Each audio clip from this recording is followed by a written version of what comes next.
Hello friends, welcome to personal tutor. I am Bhumika Mishra. जैसा कि हम क्लास 6, 7, 8 की ज्योग्राफी देख चुके हैं, 6, 7 की ज्योग्राफी देख चुके हैं। आज हम स्टार्ट कर रहे हैं क्लास 8 की। ठीक है, क्लास 8 का आज फर्स्ट चैप्टर है रिसोर्सेज। आपके हिसाब से रिसोर्सेज क्या होते हैं? जिन भी चीज़ों को हम अपनी ज़रूरत के हिसाब से यूज़ करते हैं उन सब चीज़ों को क्या बोला जाता है? रिसोर्स बोला जाता है। ठीक है, चलिए समझते हैं कि इस बुक में क्या चीज़ें दी हुई है। ठीक है, सबसे पहली चीज़ जो यहाँ पे समझाई गई है वो समझाई गई है यूटिलिटी। ठीक है, कोई भी चीज़ जो अपनी यूज़ में आ रहा है, यूटिलिटी हो रही है उस चीज़ की, they have all been used by you so that the utility, उसकी यूटिलिटी गिनी जाती है। जैसे ये पेन मैं यूज़ कर पा रही हूँ तो इसकी यूटिलिटी हो पा रही है। यूटिलिटी और usability is a what makes an object और सब्सटेंस अ रिसोर्स। जिन भी चीज़ों का आप यूज़ कर पा रहे हैं ना, वो सब रिसोर्सेज है। जैसे ये माइक मेरे लिए रिसोर्स है, ये क्या कहते हैं, ये पेन मेरे लिए रिसोर्स है। तो ये सारी चीज़ें रिसोर्सेज हो जाती हैं। ठीक है, इसी तरीके से जैसे ये स्मार्ट बोर्ड है, ये स्मार्ट बोर्ड जो है वो मेरे लिए क्या हो गया? रिसोर्स हो गया।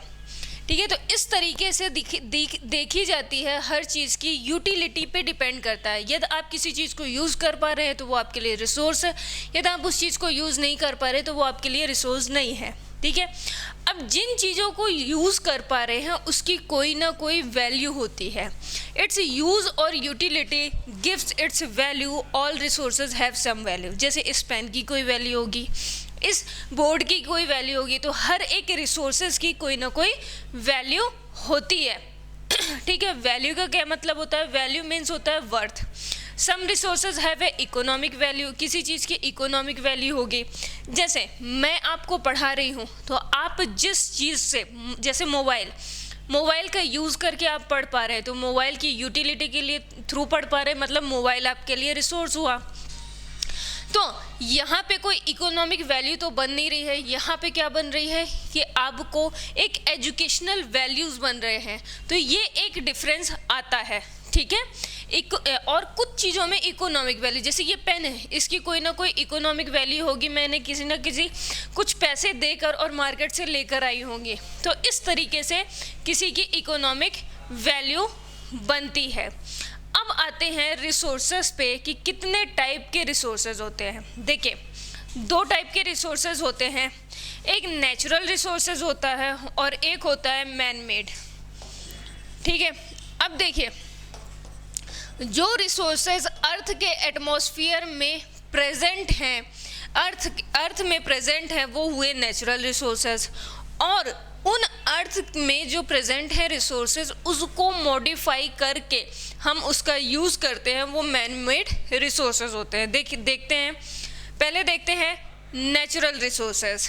ठीक है, नेचुरल रिसोर्सेज में resources that drawn from the natural use without the much more modification. कुछ ज़्यादा मॉडिफिकेशन नहीं किया, डायरेक्ट उठा के और यूज़ कर लिया, दैट इज नेचुरल रिसोर्सेज। इसमें क्या क्या आता है? वाटर जो है वो क्या है? नेचुरल रिसोर्सेज है। वाटर से हम वाटर ड्रिंक करते हैं, हमें खाना बनाने, हर चीज़ में हमें वाटर की ज़रूरत पड़ती है। उसके बाद आता है एयर जो होती है, वो एयर क्या काम करती है? हम जिसके थ्रू ब्रीथ कर पाते हैं, तो वो भी एक नेचुरल रिसोर्सेज है। फिर सॉइल हुआ, सॉइल भी जो क्या कहते हैं, प्लांट को ग्रो करने में, एग्रीकल्चर ग्रो करने में हेल्पफुल होती हैं। मिनरल्स, ये सब जो है वो नेचुरल रिसोर्सेज है। लेकिन मान लीजिए कि वाटर, ठीक है, अब वाटर तो हर जगह मिलता है। अब इसमें हम क्या करते हैं? आरओ का यूज़ करते हैं और वाटर को और प्यूरिफाइड करते हैं और मिनरल युक्त बनाते हैं। तो वो वाटर में टेक्नोलॉजी लगाए, और टेक्नोलॉजी कौन बनाता है? ह्यूमन बनाता है। तो उसकी वजह से वो क्या हो गया? ह्यूमन मेड रिसोर्सेज हो गए। ठीक है, जैसे मिनरल्स हुआ। ठीक है, मान लीजिए आयरन मिलता है। ठीक है, आयरन मिलता है। अब इस आयरन को हम मोल्ड करके हथौड़ा बना लेते हैं। ठीक है, तो वो क्या हुआ? वो मॉडिफाइड हो गया। मॉडिफाइड फॉर्म जितने भी होते हैं वो ह्यूमन मेड रिसोर्सेज में आते हैं, ठीक है। Some case tools and technology may be needed to use the natural resources in the best possible way, उसको हम मॉडिफाई करके यूज़ करते हैं। अब देखिए, नेचुरल रिसोर्सेज को भी दो तरह के पार्ट में बांटा गया है, एक है रिन्यूएबल और दूसरा है नॉन रिन्यूएबल। रिन्यूएबल वो होते हैं जिन्हें रिन्यू किया जा सकता है, ठीक है। ऐसे रिसोर्सेज जिसे बार बार रिन्यू किया जा सकता है वो कभी भी अर्थ से एग्जॉस्ट नहीं होंगे। लेकिन वहीं पे नॉन रिन्यूएबल कौन से हैं, जो बार बार एग्जॉस्ट हो जाते हैं और वो एक लिमिटेड टाइम पीरियड के लिए ही प्रेजेंट रहते हैं, जैसे कोल, ठीक है, पेट्रोलियम, ये सब एक टाइम पीरियड के लिए ही अवेलेबल है, ठीक है। ये हुए non renewable.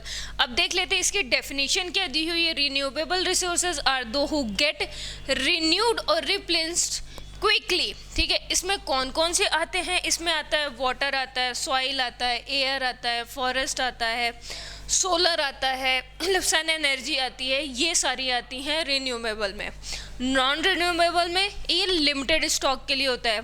Those which have a limited stocks, once the stock is exhausted it may take 1000 of year to renewed और रिप्लेस्ड, ठीक है। इसमें बहुत ज़्यादा टाइम लगता है किसी भी नॉन रिन्यूएबल रिसोर्सेज को फिर से रिन्यू करने में। देखिए यहाँ पे वो एग्जांपल्स लिखे हुए हैं, कोल, पेट्रोलियम और नेचुरल गैसेस, ठीक है। अब ह्यूमन मेड रिसोर्सेस, ठीक है। और यहाँ पे एक चीज़ और समझाई गई है इस वाले पॉइंट्स में, वो ये समझाई गई है कि ये जो नेचुरल रिसोर्सेज होते हैं ना, वो अलग अलग जगह अलग अलग तरीके से मिलते हैं, ठीक है।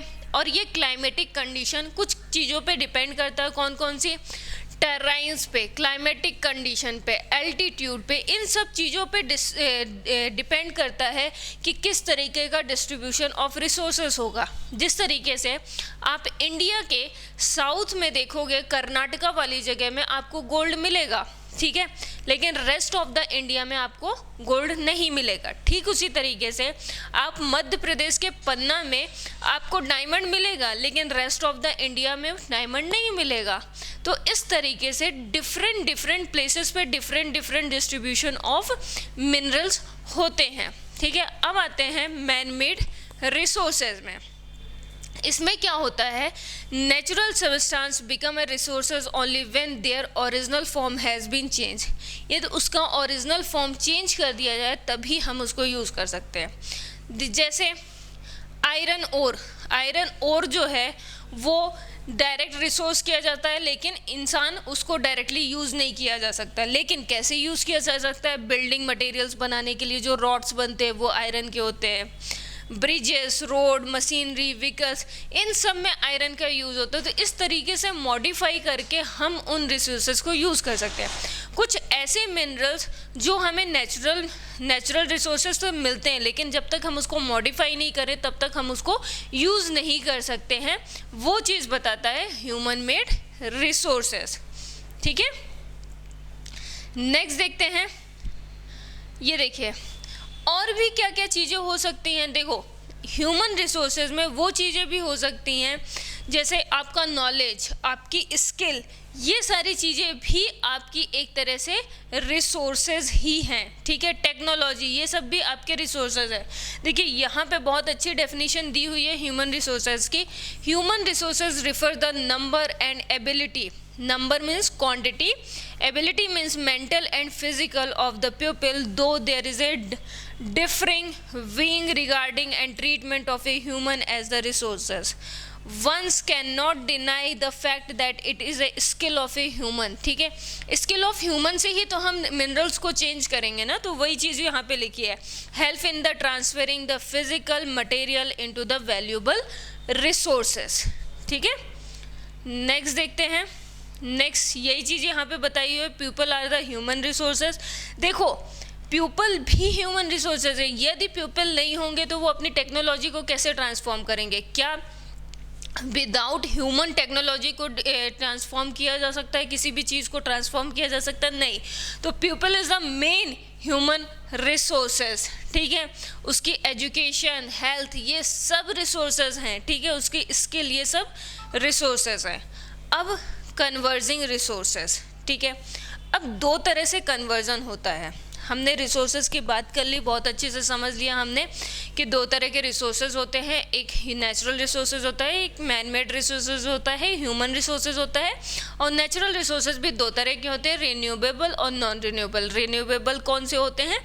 जिसे हम रिन्यू कर सकते हैं क्विकली, और नॉन रिन्यूएबल जिसको जो लिमिटेड स्टॉक में होते हैं और उन्हें रिन्यू करने में हमें 1000 ऑफ ईयर्स लगते हैं, ठीक है। यहाँ तक बात हमें समझ में आ गई। अब आ रहा है कन्वर्जिंग रिसोर्सेस, ठीक है। कैसे रिसोर्स को कन्वर्ज किया जाता है, ठीक है। एक चीज़ से दूसरी चीज़ बनाई जाती है। Using resources carefully and giving them time to time get renewed is called the resource conversation, ठीक है। वो रिसोर्स कन्वर्सेशन। एग्जाम्पल के तौर पे जैसे मोबाइल आया था, जब सबसे पहले मोबाइल आया था तो वो कीपैड आया था, ठीक है। फिर उसके बाद फ्लिप वाला आया था, ठीक है। ऐसे ऐसे खोलते थे और ऐसे बंद होता था, ठीक। फिर उसके बाद धीरे धीरे टच स्क्रीन आया, ठीक है। फिर उसके बाद एक ऐसा फ़ोन आया, उसके पहले एक ऐसा फ़ोन आया था जिसमें हम गाना सुन सकते थे, और क्या कहते हैं, एक चिप आती थी, उसमें भराते थे गाने और वो उसमें रखते थे और वो गाने सुनते थे, ठीक है। धीरे धीरे क्या कहते हैं, टच स्क्रीन आया। टच स्क्रीन के बाद उसमें इतनी हर साल हम देखते हैं कि कितना ज़्यादा एडवांसमेंट आता है। मतलब एक इंसान 10 साल में एक छोटे से कीपैड फ़ोन को कितना ज़्यादा चेंज कर दिया, ठीक है। तो वो सारी चीज़ें जो होती हैं वो रिसोर्स कन्वर्सेशन होती हैं, ठीक है। रिसोर्सेज को जो चेंज किया जाता है। फिर आता है सस्टेनेबल डेवलपमेंट। अब देखो ये चीज़ बहुत अच्छे से आप समझिएगा सस्टेनेबल डेवलपमेंट के बारे में। Balancing the need of A use resources and also conserve them the future. आपने सुना होगा कि अपने घर में कि पानी ढंग से यूज़ करो, वेस्ट मत करो, अदरवाइज क्या कहते हैं, ख़त्म हो जाएगा, पानी एग्जिस्ट नहीं करेगा, ठीक है। इसलिए बोलते हैं क्योंकि आपने पढ़ा होगा कि ड्रिंकिंग वाटर जो है सिर्फ और सिर्फ ओनली 1% है। ड्रिंकिंग वाटर सिर्फ और सिर्फ 1% अवेलेबल है। अब मान लीजिए ये 1% वाटर जो है, ड्रिंकिंग वाटर, वर्ल्ड का 70% में से सिर्फ 1% ड्रिंकेबल है, तो ये ख़त्म हो गया तो हम जिंदा कैसे रहेंगे? बिना पानी के तो इंसान जिंदा नहीं रह सकता है। तो हमें इस पानी को इस तरीके से यूज़ करना है कि हम भी यूज़ कर लें और हमारे आने वाली जनरेशन भी उसको अच्छे से यूज़ कर सके। उसे बोला जाता है सस्टेनेबल डेवलपमेंट, ठीक है।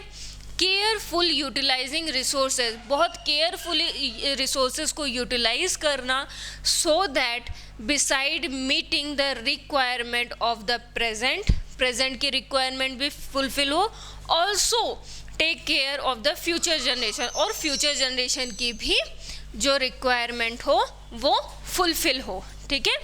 यहाँ तक चीज़ें समझ में आई, ठीक है। इसके बाद इसमें कुछ भी यहाँ पे जो दिया हुआ है ये चीज़ आप बहुत अच्छे से समझ लीजिए, ये आपके लाइफ में भी काम आएगा और आपके एग्ज़ाम में भी काम आएगा कि some principle of the sustainable development, ठीक है। यहाँ पे कुछ एग्जांपल्स दिए हुए हैं कि किस तरीके, जैसे कोल है, कोल को हमें किस तरीके से यूज़ करना है कि आज की भी ज़रूरत कंप्लीट हो और आने वाले फ्यूचर की भी ज़रूरत कंप्लीट हो, ठीक है। इस तरीके से इसमें 2-4 एग्जाम्पल दिए हैं। वाटर दिया हुआ है, कोल दिया हुआ है, ठीक है। और क्या दिया हुआ है, all uses of a renewable resources are sustainable. Renewable resources जितने भी है ना सस्टेनेबल है। किस बेसिस पे सस्टेनेबल है? क्योंकि हम उसको रिन्यू कर सकते हैं ना, उसमें कोई लिमिटेशन नहीं है, उसको जल्दी से रिन्यू किया जा सकता है। Diversity of A life on the earth is conserve. जितनी भी हमारे अर्थ के अंदर जितनी भी डाइवर्सिटी है लाइफ की, उसको कंजर्व किया जा सकता है। Damage to the natural environment, जो natural environment damage is minimised. जो नेचुरल एनवायरनमेंट सिस्टम है उसका जो डैमेज है ना वो मिनिमाइज करना चाहिए। जैसे फॉरेस्ट नहीं काटने चाहिए हमें, ठीक है। मिनरल का जो एक्सट्रैक्शन है वो इस तरीके से करना चाहिए कि वहाँ का इकोसिस्टम और एनवायरनमेंट जो है वो इफेक्ट नहीं हो। अब देखते हैं प्रिंसिपल कि सस्टेनेबल डेवलपमेंट के लिए हमें क्या क्या चीज़ें फॉलो करनी चाहिए। Respect and care for all forms of life. देखो, आपने यदि बचपन में पढ़ा होगा तो एक फूड साइकिल पढ़ा होगा, ठीक है। कुत्ता बिल्ली को खाता है, बिल्ली चूहा को खाती है, चूहा क्या कहते हैं घास फूस खाता है। इस तरीके से ये साइकिल होती है, ठीक है। इस साइकिल के साथ छेड़छाड़ अपन को नहीं करना है, क्योंकि ये इस साइकिल के साथ छेड़छाड़ किया तो पूरा का पूरा इन्वायरमेंट इफ़ेक्ट होगा, और इन्वायरमेंट जब इफ़ेक्ट होगा तो उसका इफ़ेक्ट हम पे भी आएगा, ठीक है। Improve the quality of human life, human life की क्वालिटी को इम्प्रूव करना, ठीक है। Conserve the earth vitality and diversity, जो अर्थ की डाइवर्सिटी है और विटिलिटी है उसको कंजर्व करना, ठीक है। Minimise the depletion of natural resources, natural resources का जो डिप्लेशन है उसको मिनिमाइज करना, ठीक है। Change personal attitude and practice toward the environment, ठीक है। आपको चेंज करना है पर्सनल एटीट्यूड की, आपको एनवायरनमेंट से प्यार करना है, फॉरेस्ट से प्यार करना है, अपनी लाइफ में कम से कम एक प्लांट तो ज़रूर लगाना और उसकी केयर करना, ठीक है। Enable communities to care for their own environment, ठीक है। और एनवायरनमेंट की केयर करना, अपने जो आसपास का वातावरण है उसको सही रखना, ठीक है। प्लांट लगा के कर सकते हैं आप, आसपास सफाई रख के कर सकते हैं, इस तरीके से आप चीज़ें कर सकते हैं। तो ये चीज़ें करके भी आप सस्टेनेबल डेवलपमेंट कर सकते हैं, ठीक है। ये था फर्स्ट चैप्टर जिसमें रिसोर्सेज के बारे में बताया है, जिसमें हमने क्या क्या पढ़ा, व्हाट इज़ रिसोर्सेज, ठीक है, types of resources, man made resources, human resources, renewable resources, non renewable resources. फिर हमने कंजर्विंग रिसोर्सेज पढ़ा, जिसमें हमने सस्टेनेबल डेवलपमेंट और रिसोर्स कन्वर्स पढ़ा, ठीक है। तो होपफुली ये पूरा का पूरा चैप्टर आपको समझ में आया हो तो अपने दोस्तों के साथ शेयर करें, और चैनल को वीडियो को लाइक करें और चैनल को सब्सक्राइब करें। Thank you.